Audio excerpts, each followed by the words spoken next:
ପରିଶ୍ରମ ପରେ ଏମିତି ଗୋଟେ ରେଜଲ୍ଟ ପାଇବି ମୁଁ ଆଶା କରିନଥିଲି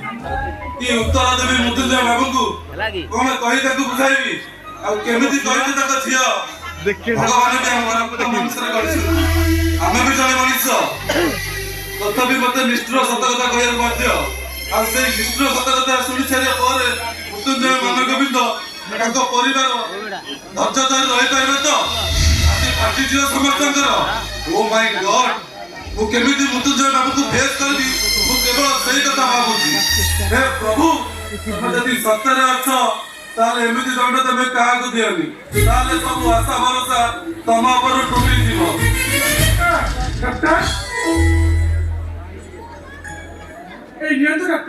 मेडिसिन ଆଉ ଇଞ୍ଜେକ୍ସନ ଏଗୁଡ଼ା ନେଇ ଫେରାଇ ଦିଅନ୍ତୁ ଏଟା କିଛି ଆବଶ୍ୟକ ନାହିଁ ଆବଶ୍ୟକ ନାହିଁ ମୋ ମାମା ଭଲ ଅଛି ତ ଡକ୍ଟର ନା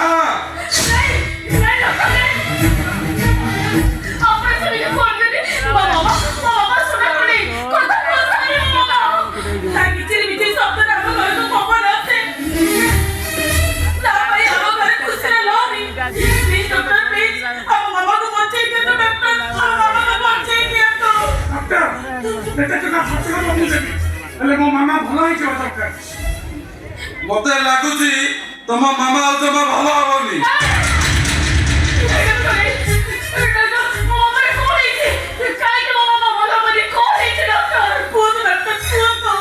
ବେଳେ ବେଳେ ମଣିଷ ମୁଣ୍ଡର ପଛପଟେ ଶକ୍ତ ଆଘାତ ଲାଗିଲେ ଦେଖିବାର ଶକ୍ତି ଶୁଣିବାର ଶକ୍ତି ଏପରିକି କଥା କହିବାର ଶକ୍ତି ସବୁ ହରାଇ ବସେ ଆଉ ବେଳେ ବେଳେ ଜୀବନ ଚାଲିଯିବା ବି ସମ୍ଭାବନା ଥାଏ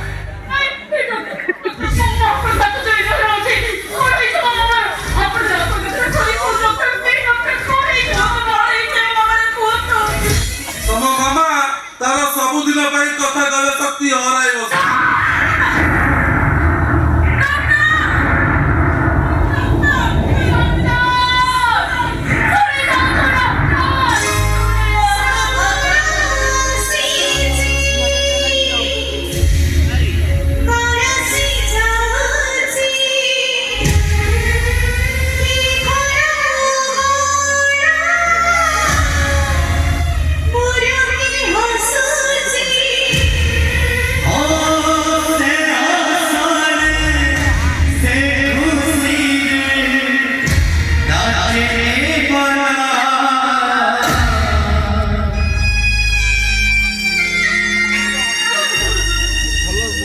ଭଲ ପାଖରେ